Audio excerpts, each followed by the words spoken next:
Hi, welcome back to SaharaTV. My name is Rudolf Okonkwo. Today we want to focus on the media in Nigeria, and it's an honor to welcome a veteran of Nigerian media, the former managing director and editor-in-chief of the Mirror newspapers, Mr. Steve Ayorinde. Mr. Steve, welcome to SaharaTV. My pleasure, Rudolf. Good to be here.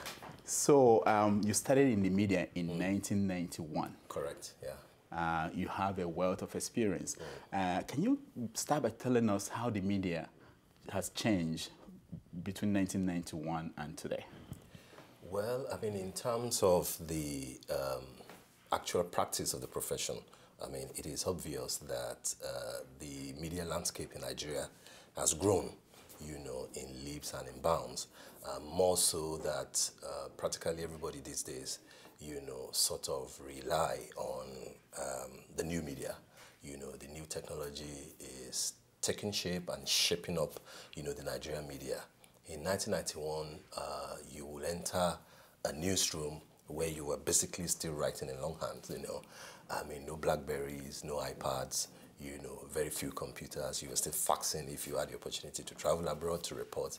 But that is not the situation these days, you know. Things have moved up. Citizen journalism has, you know, taken roots in Nigeria. And of course, it has become very competitive, you know. There are the very good sides and the bad sides. You know what the bad sides are. Like everything in Nigeria, and the media is also, you know, slightly guilty, you know, of certain vices, you know, in the country. But having said that, what is essential to note is the fact that journalism is a key profession now, you know, in Nigeria. I started in 1991, as you rightly observed, but by 1992, you know, for the broadcast journalists, it was, you know, it became a deregulated, you know, sphere environment, you know, at least Babangida did that, you know, for the media, and it has been growing, you know, the serious newspapers, you know, the strictly online, you know, newspapers, several blogs, you know, in their thousands, I believe, you know, soft cell media, radio, television, you know. What it means is that like the lawyers or the bankers or the accountants, a graduate of mass communications or journalism, if he or she is good enough, you know, can be rest assured that he or she will get a job if he or she is good enough, really, because the space is there to practice. Now, let's look at people tend to criticize the media in Nigeria. I know that there was a media that fought for democracy. Absolutely. There is a media now that is part of the democratic process. Yes. What changed? Is the media, do you think, by your own estimation, is the media playing the proper role in a democracy, or do they leave something out after the fight for democracy? I think, you know, both assessments will be correct. Correct in the sense that, unlike now, there was a common enemy. You know, when the media, you know, joined the civil societies, etc., you know, in fighting the common enemy, the military, you know. And by 1999, everybody succeeded in getting the military, you know, out of the way. If you analyze, you know, do a content analysis of, you know, the last 10 years before 1999, you will see that, you know, everybody wanted democracy, everybody wanted civil rule, you know, and the media was at the vanguard of ensuring that, you know, people were informed, you know, and the right thing was done. Maybe somehow that led to a kind of fatigue, or, you know, somehow people felt, okay, we have gotten rid of the enemy, now this is the time to party. You know, maybe for the first couple of years, you know, things slowed down a bit.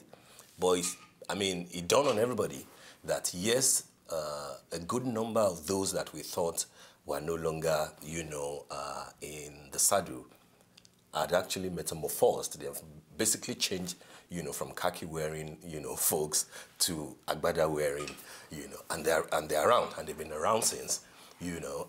So it took a while for the media to wake up and say, it is not about the type of, you know, uniform that you're wearing. It's about what are you delivering to the people.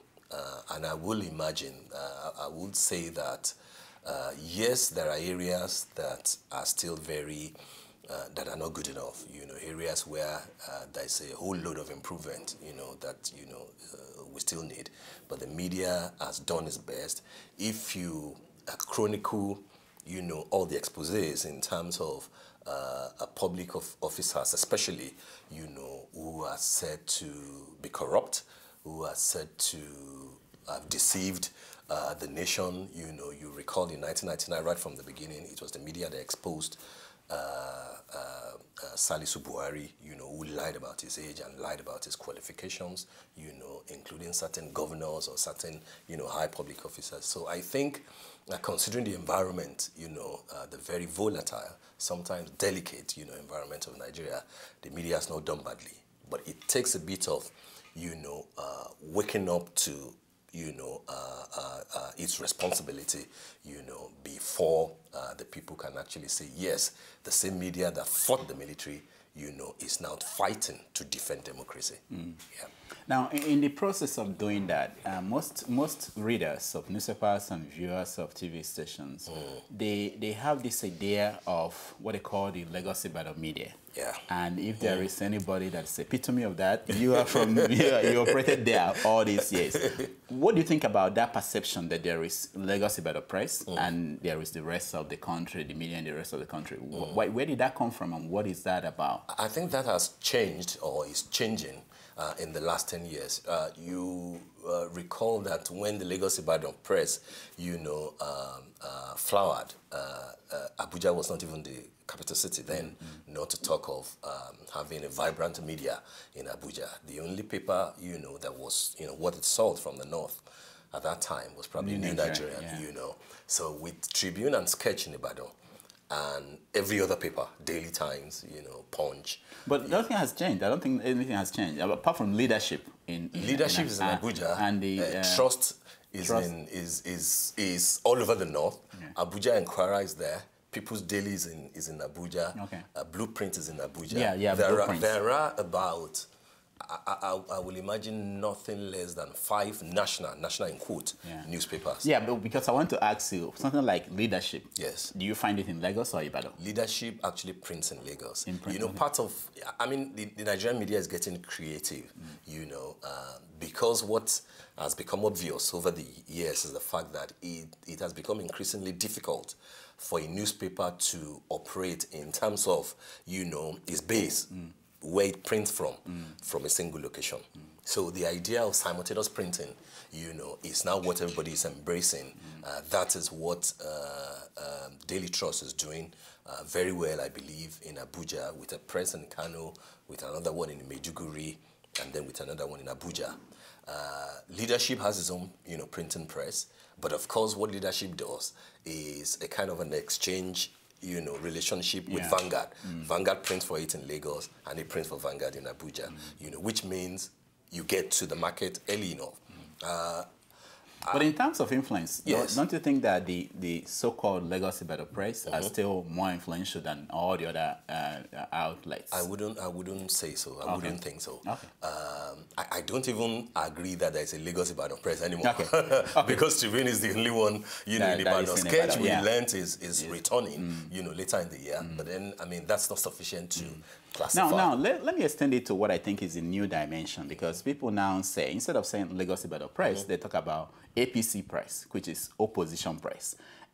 They classify media outlets like Punch, basically the former. I don't think there's any media in Lagos that most readers think is not part of the opposition press. Why is that? Why is the media, why are people, even the people in government, complain that the media is against them, you know, that most of the media is in the hands of the opposition? What is your perception, your idea? You are part of the media in Lagos. Is it true? Is it a good analysis of the media position? APC press, I do not know about. I do not see that. No, of course. Press that is somehow playing the role of the opposition, to use that word loosely. Yes, you see vestiges of, you know, things like that. And you can't run away from that, really, because the biggest rot, you know, the deepest level of corruption, you know, I would say, and the media has been able to, you know, show, you know, happens around public service, you know, civil service, government, you know, CBN, everywhere. Therefore, if the press or the media appears to be focusing attention, in that area, people will think that you are against the government, but you are not. You are not necessarily playing the role of the opposition. When people say APC press, what about the states where APC are in control and the media is still exposing, the anomalies, and the infractions, that are rampant as they are with the PDP control states there. There's really, I can agree with you that many politicians these days have, gotten wiser and smarter by investing in the media. Oh yeah, we have to talk about that because it appears that from the beginning, I mean, the history of Nigerian media, there are very few people who get into the business without having political interest. Or business interest. Business interest, yeah, but mainly political. It's kind of a backing of their aspirations, yeah. And how is that, what is the impact of that on the media? For instance, you look at Bola Tinubu. If Bola Tinubu is no longer interested in politics, do you think that the Daily Nation will the nation will strive? Because we have satellite that was once run by Jim Nwobodo. That's right. We have the artist Nzeribe.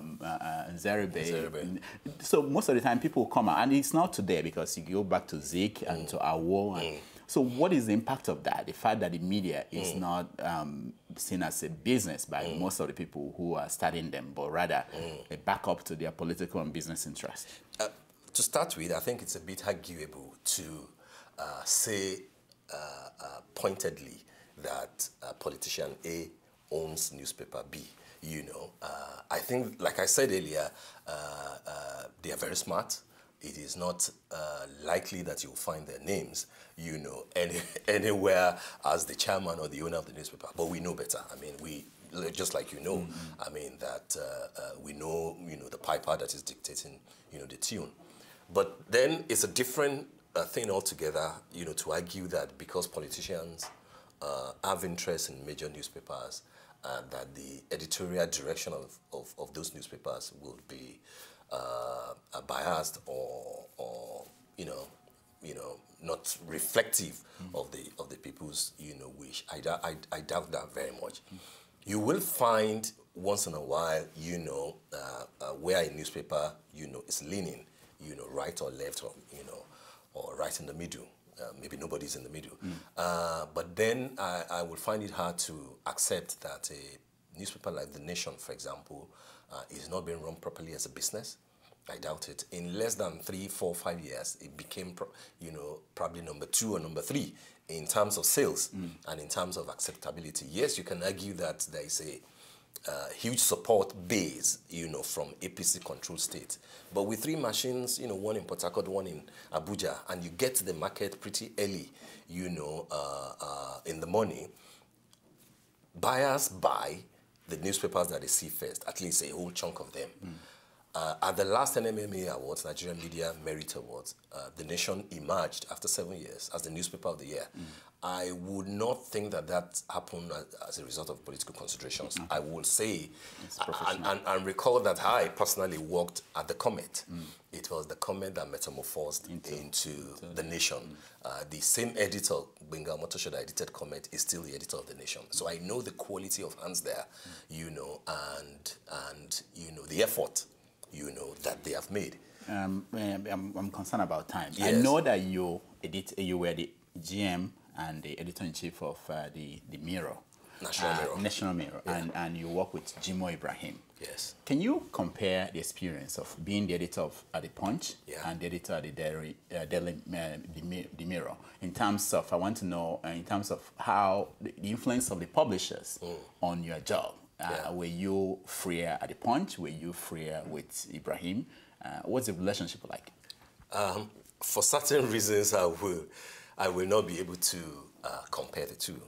But I will make, I know what you're trying to find out, and it's germane, but the word free is relative.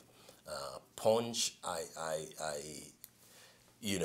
my experience at the Punch, first as a line editor, as UK correspondent, as a member of the editorial board, and then the editor of the paper.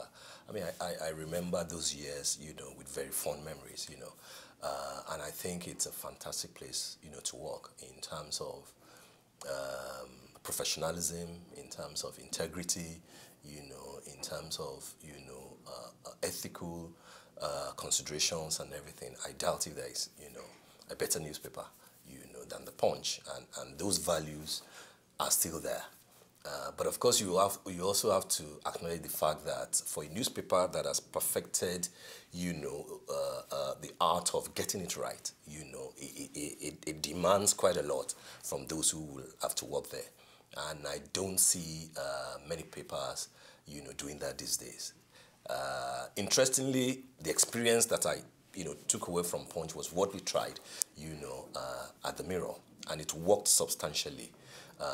In terms of being free, I mean, first, let's get something clear. No publisher in Nigeria, and I suppose anywhere in the world, will completely look away, I mean, there's a reason for setting up the paper. But of course, true professionals will only kick when it gets to a level where things do not appear to be going right, or that, But in both places, at least as of the time that I was there, I wouldn't recall any major interference that I couldn't deal with. No. I mean, there was never a situation of, this is the story that you must use, this is the one that you shouldn't use, this is the headline that you must run. Not with me, not at all. Now, let me ask you, because I want to know the relationship between the media in Nigeria now and the online media all over the world.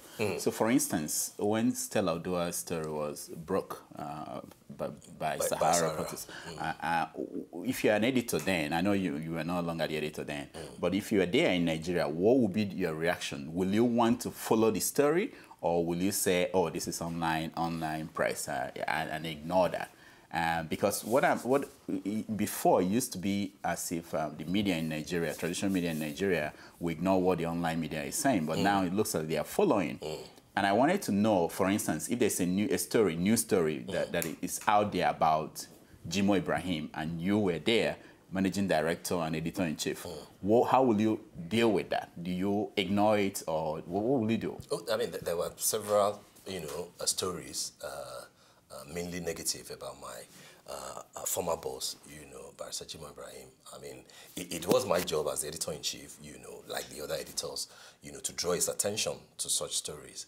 And whenever it happened, part of my job would be to advise him and to prepare an appropriate, response. And he's a master of, speaking for himself. You can't mark him low in that regard.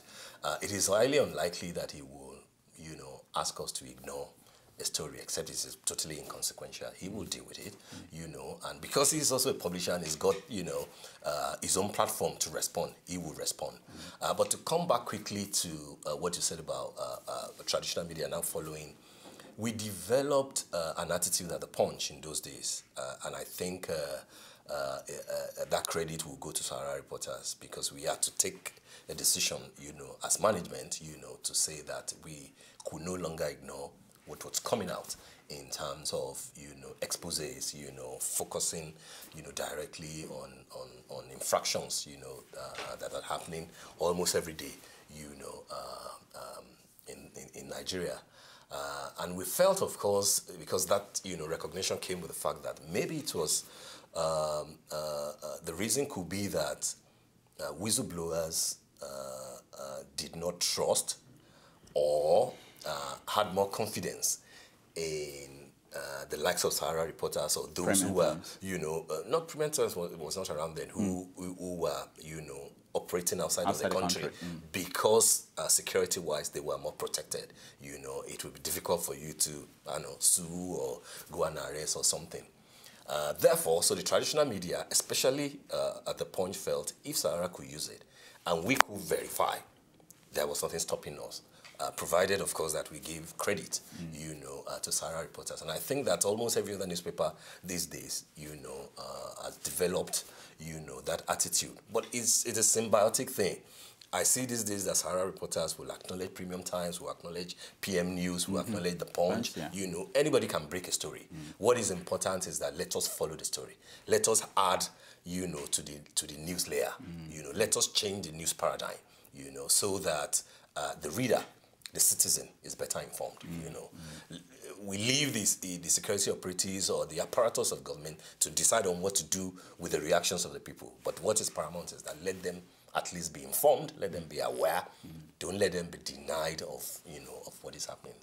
So, I think what is happening in terms of, you know, Sahara Reporters, Premium Time, The Wheel, you know, Ego Online, I mean, they have, you know, added, you know, to the news layer, and they're ensuring that the citizenry, you know, is informed, is fully aware, and putting government officials, particularly, on their toes. You know, I commend that. Yeah. Now, the reputation of people in the media, it has never been very high, and most people, readers and viewers, believe that reporters, journalists are easily bought. Has it changed? Has it become worse? Why is it not? Why has it continued to be that way? Sadly, it's difficult for people to believe that somebody writing a column today in Nigeria is not paid to write what they are writing, or that people cannot be bribed to do their work. Why is that? Is it worse in the media, corruption, than the general public? I don't think so. I do not think the impression out there is that everything that the reader is being fed with, you know, is tainted. You know, I do not get that impression. I'm aware that, like every facet of the Nigerian life, you know, there's a bit of suspicion, you know, towards what the media too is doing, which is only natural. You know, I will be the last person to deny that there is, you know, corruption in the Nigerian media. Of course, there is, just like in any, you know, sphere of the economy, you know, or national life. That might be as a result of the fact that most journalists are not very well paid, and the value system is rather, you know, rather corrupted. You know, people still in government are not necessarily hungry people, but it has become part of the Nigerian life. People go to parties, those who are well-to-do, people who came in their SUVs, but you will still see that they want to take away, you know, a bottle of wine, take away, you know, a kind of, it has become a kind of a culture. Unenviable as it is, I think we have to put things in context. Why we cannot allow that to go on in the media is because we're supposed to be the watchdogs of the society. And if the readers cannot trust what has been churned out, it becomes a problem, you know. And I think that the media is doing its best to expose the bad eggs within its own fold. And we know of a number of newspapers that will not, you know, treat with levity those who have been identified to be corrupt, or those who are caught, or those who, you know, just are not, you know. I think just like the Nigerian society itself, and I believe that there are progresses, you know, I mean, that there is enormous progress, you know, being made, you know, in terms of trying to get the country to work. The same thing applies, you know, in the media. Yeah. You know. Now, let me ask you one kind of brief answer so that we can get to some of the things before time runs out. Now, media, the print media, where you worked for a long time. Yeah. A newspaper in Nigeria now, how many copies? I know it varies. What's the number of copies that the best-selling newspaper in Nigeria prints every day? It is trade secret. Yeah, I know. Give me a ballpark, an idea. But it is unfortunate, absolutely. I mean, but it is unfortunate that in a country of 167 million Nigerians, people, no newspaper in Nigeria prints, not sells, prints up to 100,000 copies. That's my guess. Really bad. That's my guess. Yeah. That's really bad. Now, but what about the payment? what are people being paid? What's the range of payment for typical reporter in newspapers in Nigeria? Because people don't know. Yeah, again, it depends on which paper.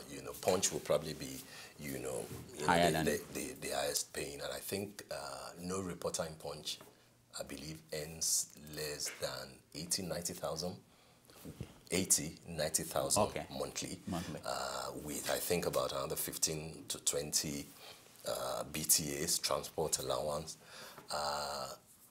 That means that people are better off working in the banks than in the... Yeah, but how many people work in the banks?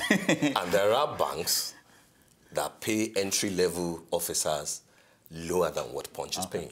There are banks, it depends on, there are so many contract staffs, in banks, in telecoms, in oil companies, yeah. Let's talk about, because we are running out of time, let's talk about retirement of journalists, someone like you.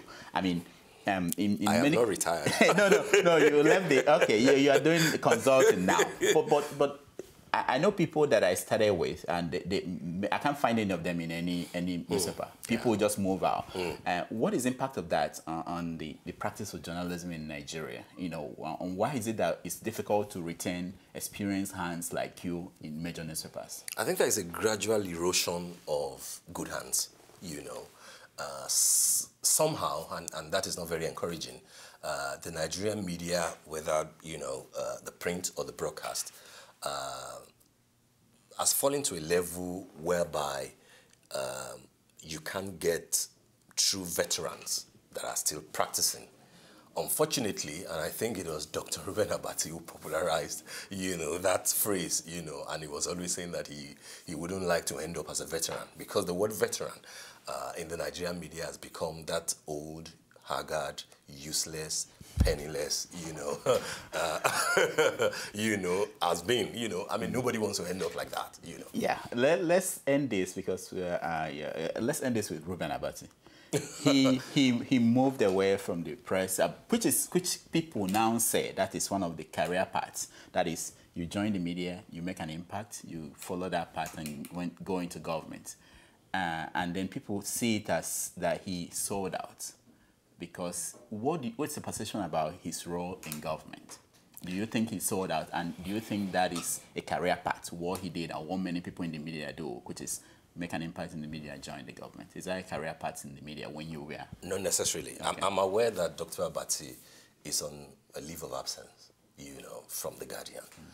He had an invitation, which was well reported in The Guardian, directly from the president to come and serve his, fatherland. And he thought about it, the entire management thought about it, and they said, okay, yes, go and do it. Remember that there have been other professionals previously. Mr. Segun Adeniyi, former editor of This Day, served the Yar'Adua government, returned, went to Harvard, came back, returned to This Day as the chairman of the editorial board. Mrs. Remioyo, was at the News Agency of Nigeria, served President Obasanjo, returned there as the MD of News Agency before, she recently retired. Career path, not necessarily, but then I do not see anything wrong in being invited to serve, and it happens all over the world, to serve if you are going to serve conscientiously. But about selling out, I mean, that's a matter of opinion. I know Dr. Ruben Abati to be a very brilliant, highly articulate, dogged, and I believe responsible professional. But then you have to bear in mind that there's nobody who will be invited to come and speak on behalf of the president and will be speaking on behalf of the opposition or even on behalf of the people. Let's be fair to him. I believe he's doing his best to project what the government is trying to do. Is he marketing a good product? Maybe that's where the problem lies, But about being sold out, I'll be reluctant to admit that. I'll be reluctant. Steve, thank you so much for coming. It's my pleasure. Thank you so much for having me. Yeah, that was Steve Ayorinde, who was recently at the Delhi National Mirror. Now he's a consultant and he has his own media outlet. So stay tuned. We will come back with more of our programs. Thank you.